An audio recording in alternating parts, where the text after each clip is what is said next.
Bonjour à tous et je suis très heureux de vous retrouver pour une nouvelle vidéo. Aujourd'hui, on va s'intéresser aux 11 que le Maroc doit aligner contre le Canada pour l'emporter. En tout cas, lors de mon dernier avant-match, j'en avais parlé, mais là aujourd'hui dans cette vidéo, je décide de t'en parler avec beaucoup plus de détails. Juste avant que cette vidéo commence, comme d'habitude, si ce n'est pas fait, je compte sur toi pour t'abonner, liker et commenter cette vidéo. Également activer la cloche des notifications si ce n'est pas fait pour m'aider à atteindre au plus vite les 10 000 abonnés. Je remercie vraiment du fond du cœur tous ceux qui le feront. Sans plus attendre, on va directement commencer avec le 11. Et tout d'abord, au poste de gardien, bien évidemment, on va avoir Bounou. Alors là, à ce moment-là, on peut se poser un petit peu la question au vu de son absence contre la Belgique.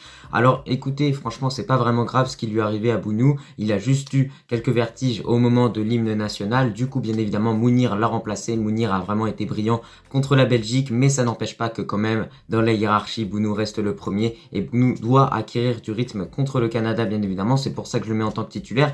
Et surtout, n'oublions pas la prestation complètement brillante de la part de Bounou contre la Croatie. Et ce match contre le Canada pourrait lui tenir à cœur tout simplement parce qu'il est né là-bas. On continue dans cette composition avec les latéraux. À gauche, on va avoir Mazraoui et à droite, Hakimi. Alors pourquoi j'ai décidé d'aligner ces deux-là? Tout simplement parce que pour moi, ce match, il faut le prendre au sérieux. Pour l'instant, nous ne sommes pas qualifiés, donc bien évidemment, il faut mettre l'équipe type, c'est carrément logique. Et surtout, Mazraoui et Hakimi sont très importants dans les replis défensifs, mais également dans l'apport offensif avec notamment leur centre. Bon, c'est assez maigre quand même l'apport offensif que Mazraoui apporte à gauche, étant donné que c'est un droitier qui évolue au poste de défenseur gauche. C'est plutôt intéressant ce que Atiatala a proposé lorsqu'il est entré contre la Belgique. Donc pourquoi pas mettre Atiatala à ce poste-là? Maintenant, je pense que pour assurer défensivement, il faut mieux mettre Mazraoui. Pour moi, sincèrement, ces deux-là font partie des meilleurs joueurs marocains depuis le début de la compétition. Bien évidemment, pour compléter cette défense, on va avoir tout simplement cette charnière centrale. Et comme je vous l'ai dit, il faut mettre l'équipe type. Donc bien évidemment, on va mettre Aguerd aligné avec Saïs.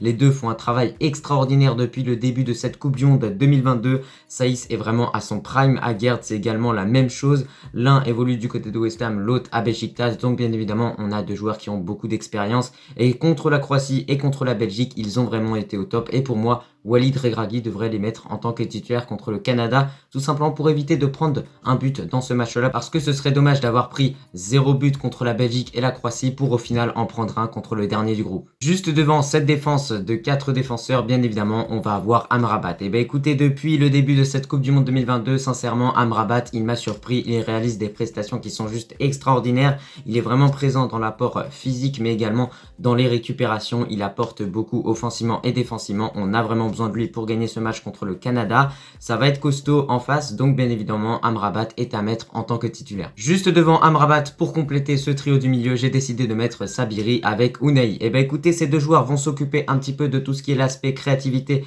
pour notre équipe nationale, et on a surtout envie de voir ce que ça peut donner Sabiri sous 90 minutes en équipe nationale, ce qu'on n'a encore jamais vu parce qu'il est entré contre le Chili, le Paraguay. Il a joué également contre la Belgique la dernière fois et a d'ailleurs marqué un coup franc magnifique. Écoutez, moi devant ma télé, très clairement, je demandais qu'une seule chose de la part de Walid Regragui. Quand j'ai vu le mauvais match de Hamala, j'avais une seule envie, c'est tout simplement qu'il fasse entrer Sabiri. Au final, Walid Regragui m'a écouté en quelque sorte parce qu'ensuite, Sabiri est entré, Sabiri a pris le ballon, a posé le ballon, a marqué un magnifique coup franc face à Courtois quand même, c'est pas rien. Et je pense que Sabiri mériterait vraiment plus de temps de jeu avec notre équipe nationale. Maintenant, le bilan pour Unai est un peu plus mitigé, j'ai envie de vous dire, c'est quand même un sacré joueur, il est bon en dribble, il peut beaucoup nous apporter offensivement. C'est un peu plus compliqué défensivement pour lui parce que c'est un petit peu un joueur qui est assez faible physiquement, j'ai envie de vous dire, en quelque sorte, mais ça n'empêche pas que dans l'ensemble, ses prestations restent convenables. Enfin, dans cette composition, on finit avec le trio d'attaque et bien évidemment, on va tout d'abord retrouver au niveau des ailiers Boufal, Ziyech. Franchement, les deux sont très importants. Ziyech a réalisé une très grosse prestation contre la Belgique avec d'ailleurs une passe décisive pour Abouklal. Je pense que ça va le remettre petit à petit en confiance étant donné qu'il avait déjà marqué contre la Géorgie un superbe but. Donc c'est bien pour Hakim Ziyech, on commence à retrouver le Ziyech de haut niveau et ça fait plaisir. Du côté de Boufal, c'est un peu plus compliqué, mais quand même, on l'a vu par rapport à ce match contre la Croatie, on a vu un Boufal un peu plus épanoui contre la Belgique, même si on l'a vu, de façon générale, il était assez frustré de sortir contre la Belgique. Boufal et Ziyech sont les joueurs clés de notre équipe nationale. Et pour finir, dans cette composition, on a le choix entre deux buteurs. Soit En-Nesyri qui a disputé ce match contre la Croatie et contre la Belgique et qui n'a pas montré grand chose